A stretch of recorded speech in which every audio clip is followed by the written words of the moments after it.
Boa noite, eu estava com problemas de conexão e vamos para mais um Café com Sêmio.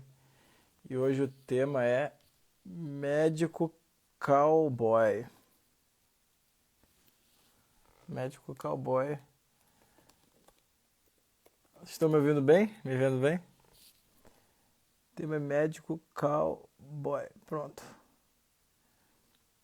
Fixar comentário. E para quem está no podcast, a música que eu botei é uma música que o Willie Nelson canta com o Johnny Cash, chamado Ghost Riders. Uma música bem legal, que eles cantaram juntos já velhos, né? Tem até um clipe deles. Fernando, boa noite. Ludmilla, não estou enxergando nada. Luiz Fel. Então segue aí a música para o podcast do Johnny Cash com o Willie Nelson. Acho que eu botei o Willie Nelson porque cowboy, né? Meio country, acho que tem a ver, né? Então hoje eu vou falar do que é o médico cowboy. Mas antes de falar do que é o médico cowboy, eu peço que vocês reflitam comigo, mas digam se vocês estão me vendo e ouvindo, porque eu estou enxergando mal, cada vez pior. E a internet estava dando problema na sessão clínica que eu estava agora, então eu não tenho noção se as coisas estão funcionando por aqui. E também gostaria muito que essa live chegasse a 1000 pessoas ao vivo. E aí, para isso, eu preciso que cada um de vocês convide 50 pessoas, né? Não, 50 vezes 45. Cada um convide 25 pessoas, né? E consiga que essas 25 pessoas... Ó, parou.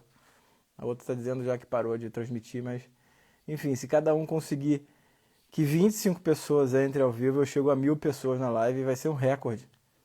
Né? Porque eu acho que a live que mais entrou gente que eu fiz foi... Obrigado, são seus olhos. O Felipe falou que eu tô perfeito, mas são os olhos dele. Acho que a live que eu botei mais gente foi um dos lançamentos na medicina intuitiva, que foram 800 e poucas pessoas. E, pô, show. Se cada, se cada um tiver com 4 pessoas em casa assistindo, eu não sou cardiologista não, hein, cara. Tá falando aí que esse bigode tá top, mas não. Não sou cardio não, mas eu concordo com o bigode. Então a gente pode calcular, né? Cada um, se em cada celular tiverem mais 40 pessoas assistindo, a gente está chegando perto de 1000, mas eu quero falar, não é sobre isso, mas sim sobre o que é médico cowboy. E antes disso, falar um pouco da transmissão de conhecimento na medicina. Eu recebo muita pergunta no Instagram, e aí entrando, olha o Bruno Messina aí, minha grande dupla da residência, meu parceiro e amigo, grande professor, grande médico e amigo querido. Mas tô precisando, cara, tô precisando de oftalmo, não tô enxergando nada. Mas eu enxerguei que você falou que eu preciso de oftalmo, mas eu tô para marcar um oftalmo mesmo. Mas eu queria falar um pouco sobre a transmissão de conhecimento. Eu recebo muita pergunta no Instagram e ter entrado para o Instagram me colocou em contato com alunos de todos os lugares do Brasil. E isso foi muito bom, porque por mais que eu tenha trabalhado no Rio de Janeiro, que é uma cidade grande, depois vindo para Minas, trabalhando em faculdade particular e federal aqui, em Minas, no interior. Também trabalhei em faculdade particular e federal no Rio, né, na UFRJ e na Estácio. Na UFRJ eu fiquei 6 anos. A minha amostragem agora é muito maior pelo contato virtual. E eu percebo que algo foi perdido na transmissão do conhecimento. Quando a gente fala de conhecimento médico, tá, a gente fala em algo manual, de certa maneira, tá, que é passado de mão para mão. E essa transmissão se dá ao longo das gerações, né? E que envolvem a transmissão que envolve não só a transmissão de conhecimento técnico, mas extratécnico. Então eu não sei se vocês percebem isso também, queria saber a opinião de vocês, mas eu tenho a sensação que se fala de soft skills e hard skills de uma maneira como se isso já existisse há muito tempo, né? E é óbvio que isso tinha que existir. Isso se perdeu e agora tem que ensinar de novo de outra forma, sabe? Então, a impressão que eu tenho é que existe um pouco da reinvenção da roda. E isso tem uma consequência muito direta, tá? Porque eu acho que, claro que essas habilidades devem ser treinadas, essas habilidades precisam de tecnologia, de melhoria, de metodologia de ensino, tem uma série de coisas que a gente tem que melhorar. Mas eu tenho a impressão que o aluno de medicina, ele não entende que existe uma transmissão clássica, né? E eu queria, tem barbeiro em bar, cara, deixa meu cabelo. E eu queria só relatar para vocês isso, né? Vocês sabem, muitos sabem disso, mas não só na medicina, mas eu vou falar da medicina porque é meu ambiente. O ingresso na faculdade de medicina, ele acontecia, enfim, para um grupo pequeno de pessoas, tá, que passava numa federal, que passava numa faculdade pública. Aí eu estou falando de 15, de 20, 25, 30 anos atrás, não é muito tempo, mas eram pessoas que passavam ali naquela faculdade, que eram poucas faculdades. Só para vocês terem uma ideia, quando eu entrei na faculdade de medicina, existiam 90 e poucas faculdades de medicina no Brasil, isso aí nos anos 2000. Hoje existem quase 400 ou mais, eu não sei do número exato, mas esse aluno ele entrava num processo, tá? Num processo de transmissão. E esse aluno entrando no primeiro ano da faculdade, era meio que claro que a faculdade serviria para dar um diploma, lógico, né? Aí para você ser médico no Brasil, você precisa fazer medicina na faculdade, você tem que ter o diploma, né? E que a faculdade também era o começo de um processo de transmissão, porque esse aluno de medicina, ele entrava no hospital escola e ele ali via, desde cedo, desde o terceiro, segundo ano, né, alguém de cabelo branco andando por lá. E essa transmissão envolve tudo que existe entre esse jovem aluno e o cara de cabelo branco. Tá? Existe um mundo ali e 2 ou 3 gerações ali. Né? Esse cara de cabelo branco, que é o professor, vai ficar gravada a live, cara. Vai também pro Instagram, pro podcast. E vamos lá, estamos quase chegando a 1000 pessoas, entendeu? Eu estou contando aí que tem 10 pessoas em cada celular, então a gente está com 540 pessoas ao vivo. Chama os vizinhos aí e entra aí, bota mais gente aí na sala, porque vamos botar 1000 aqui. Mas enfim, essa transmissão de conhecimento na medicina, ela sempre se deu entre o cara de cabelo branco e o cara que acabou de entrar na faculdade, entendeu? Grande Luiz Jorge, abraço, cara. Abraço, a gente precisa conversar, hein? Não esqueci de você não, cara. A gente tem que conversar mais. Aliás, estou devendo conversar com um monte de gente aí que eu sinto vontade e o tempo vai passando. Mas enfim, vamos voltar aqui que hoje eu estou disperso. Mas a transmissão sempre aconteceu entre o cara de cabelo branco e a pessoa que estava entrando ali, né? O rapaz ou a moça que estava entrando. E aquilo ali, de certa maneira, era meio que claro, entendeu? Você tinha lá o catedrático, que muitas vezes já era aposentado, obrigatoriamente, mas que continuava indo no serviço. E que esse cara tinha uma história de 40 anos de hospital universitário, 50 anos. E que ele pessoalmente foi treinado por alguém que já aposentou, já morreu, né? E que ele também participou do treinamento de alguém que estava um pouco abaixo ali dele, que estava começando a branquear os cabelos, que era o cara que também conviveu com essas pessoas que já saíram, mas não foi diretamente ligado a elas. E abaixo desses caras aí que estavam branqueando o cabelo, tinha uma galera mais nova também. Embaixo deles os residentes, embaixo deles os internos, embaixo deles os alunos da semiologia, vamos dizer assim. E aquilo era construído, né? Construído em cima de uma atenção, ou seja, o palco era o mesmo. E a pauta era a mesma. Mas era uma pauta que passava por diversos níveis de discussão. Tá? Mas nessa pauta, nesse palco, quer dizer, existiam todos esses atores, né? Que eram os atores da formação, que eram os atores responsáveis pela transmissão. Tá? Então, um aluno que ele passava pela faculdade, ele muitas vezes ele entrava no treinamento em serviço, que é a residência desse lugar, tá? E quando ele era residente, muitas vezes ele sofria com a aposentadoria ou com a saída do hospital do cara de cabelo branco que estava mais velhinho. Tá? Então ele passava por aquele luto daquele cara sair do serviço. E nos hospitais isso acontecia muito, né? Poxa, o fulano de tal não vem mais. O fulano de tal se aposentou, isso aí causava um luto ali na galera. Mas esse posto era assumido por alguém que foi treinado por ele durante décadas. Tá? E esse cara assumiu o posto do topo, né? E aí, quando o cabelo já branqueava, né? E o aluno virava residente. Muitas vezes esse aluno também virava ali parte do corpo daquela instituição e seguia essa rede de transmissão, né? Esse era um caminho é um caminho comum de muitos médicos, né? Essa transmissão, tá? Também tem uma outra questão dessa transmissão que aí eu sugiro muito que vocês leiam o livro Carta a um Jovem Médico, do Adib Jatene, que fala de como é que eram os internatos, né? O próprio nome diz, né? O internato, o aluno ficava internado, entre aspas, no hospital, né? O internato era meio que uma residência. E muitas vezes, isso aí há 30, 40 anos, após o internato, o aluno ele já saía apto a desenvolver um certo campo de ações. E ele ia se desenvolvendo naquilo ao longo dos anos que se seguiam. O internato ele era dividido, né? O aluno poderia fazer, por exemplo, só anestésio, ou só cirurgia, pegar eletivos. Eu peguei 9 meses de internato de clínica, eu podia escolher. Hoje o currículo é mais engessado, isso é um problema. E a gente engessa o currículo, né? Com uma obrigatoriedade de carga horária em disciplinas que podem não ser do interesse do aluno, mas ele tem que passar por aquilo.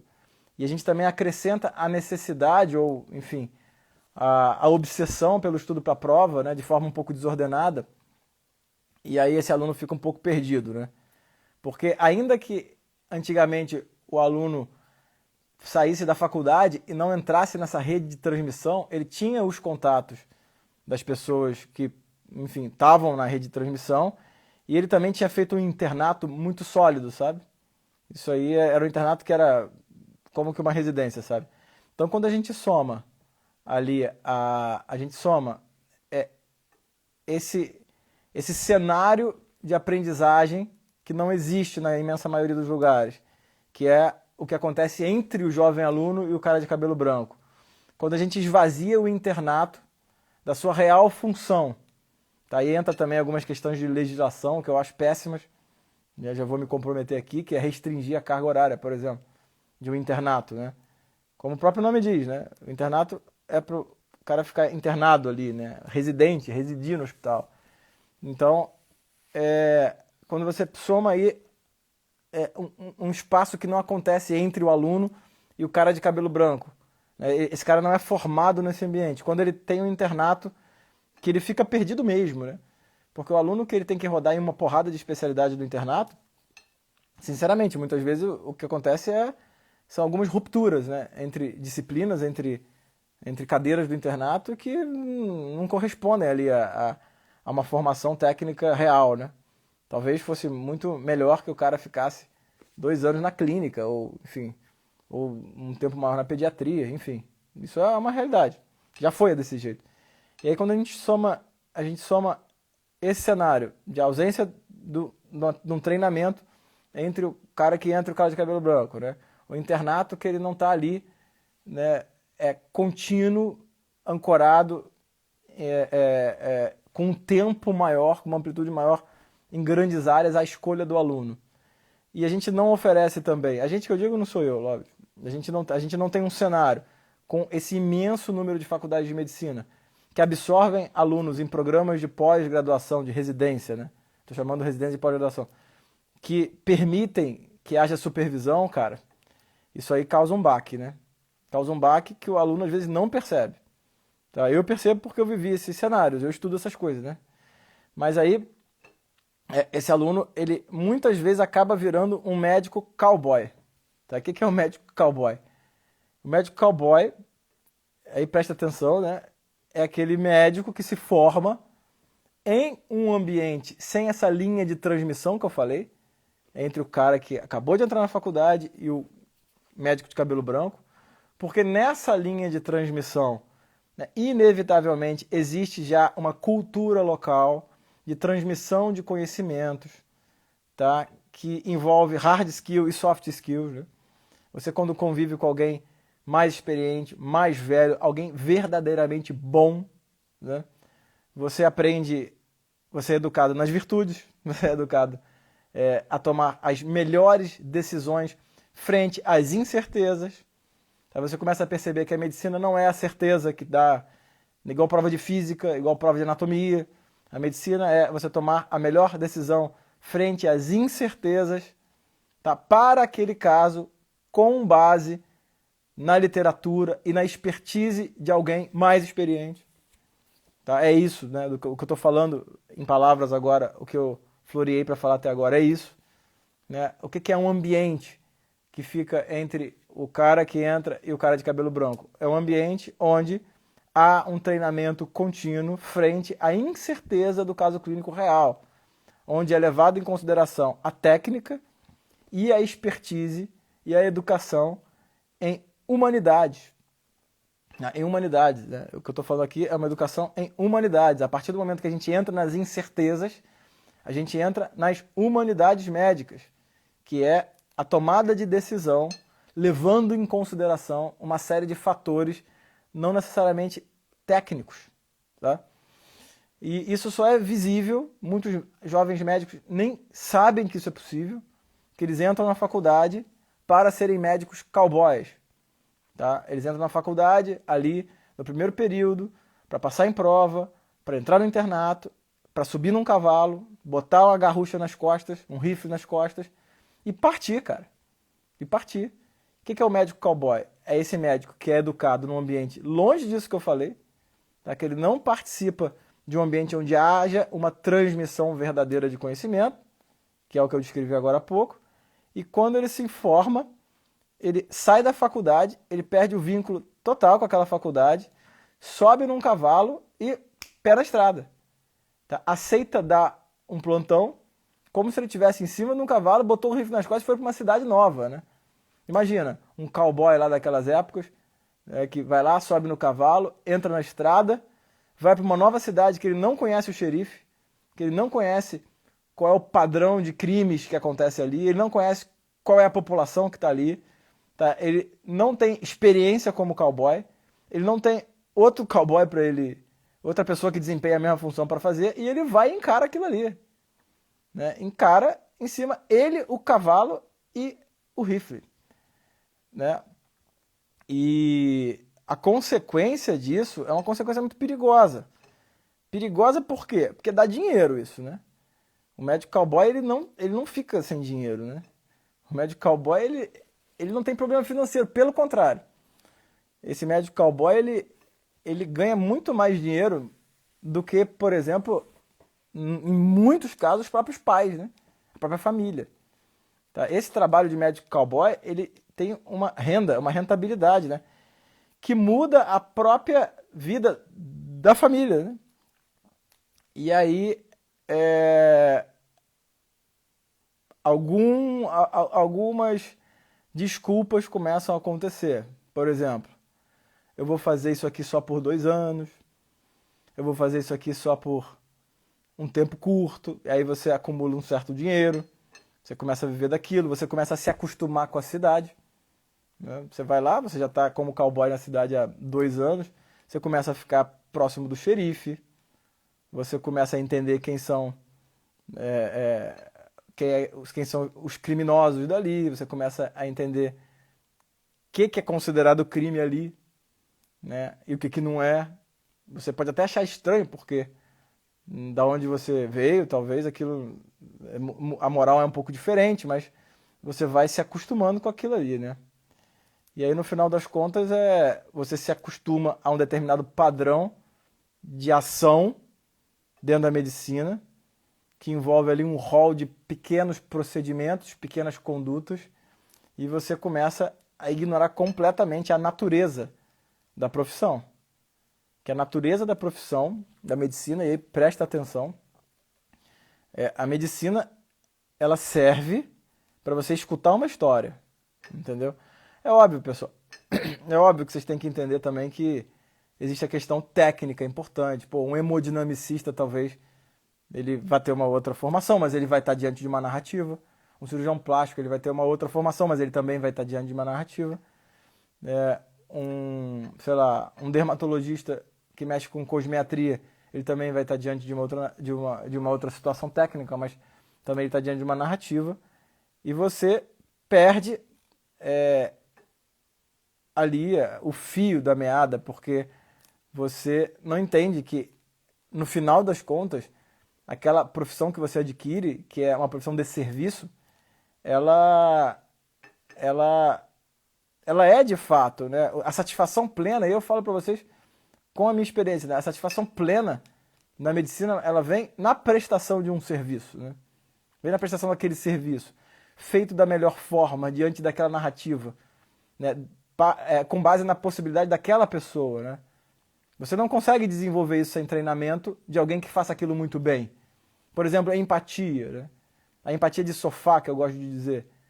Você tem ali uma sensação muito boa, muito nobre quando você assiste o filme do Pat Adams, mas no outro dia no sofá você não consegue colocar aquilo em prática diante de um paciente real que está ali na sua frente.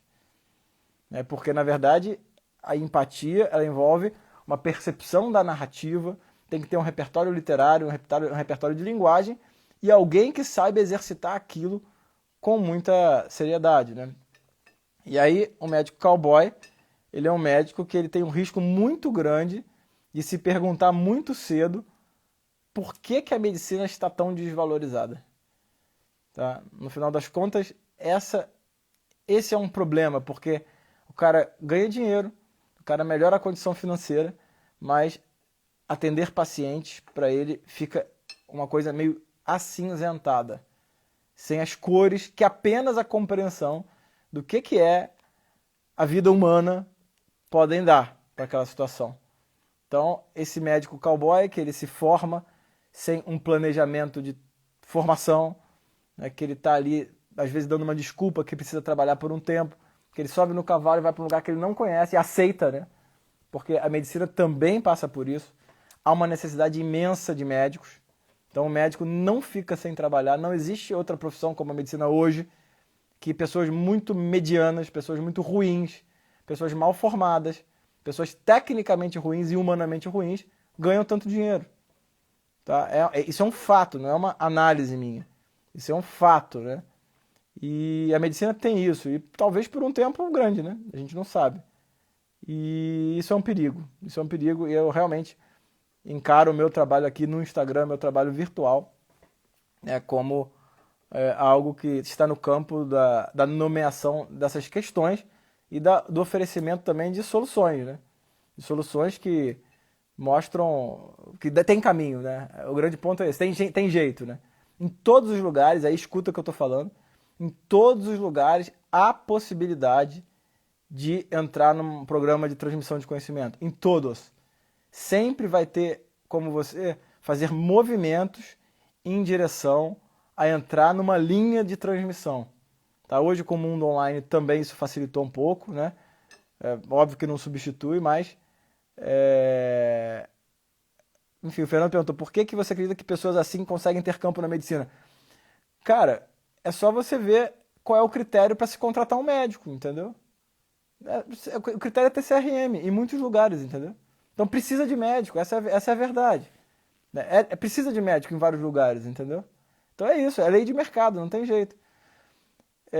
Se a gente precisa resgatar o básico da medicina, eu acho que a gente precisa resgatar a transmissão, né? Que é a compreensão, é a nomeação. Né? Nomear como é feita a transmissão de conhecimento. Nomear o que é verdadeiramente educar. Né? Educação de verdade é um educador de verdade, ele tem alguns atributos. Que é principalmente querer o melhor para o aluno, né? Querer o melhor para o discípulo. Né? O educador clínico ele tem que ter a capacidade de lidar com a incerteza e reconhecer que ele não sabe tudo. Né? Não tem jeito. O educador clínico ele tem que ser capaz de reconhecer o erro e se responsabilizar pelo que ele faz diante dos alunos. Tá? Um médico que não reconhece os próprios erros e que não se responsabiliza pelo que dá certo e pelo que não dá certo, diante dos próprios alunos, ele não é um educador. Esse cara pode ensinar tecnicamente a puncionar a veia, mas não é um educador. E existem pessoas com formação humana em vários lugares, em todos os lugares. E é a partir daí que você também tem que se formar na medicina, sabe? E aí eu peço que vocês vejam todos os episódios que eu gravei. Eu gravei 3 episódios sobre isso que serão disponibilizados para quem se inscrever, né? Na jornada. Tá aí no link da minha bio. Se inscreve agora nessa jornada. É de graça, eu vou dar um material bem legal, chamado As Camadas, o guia para as camadas do diagnóstico, que envolve também uma reflexão sobre a nossa educação. Então, se inscreve, são 3 episódios, é tudo de graça. tá? São 3 episódios gravados só para quem se inscrever.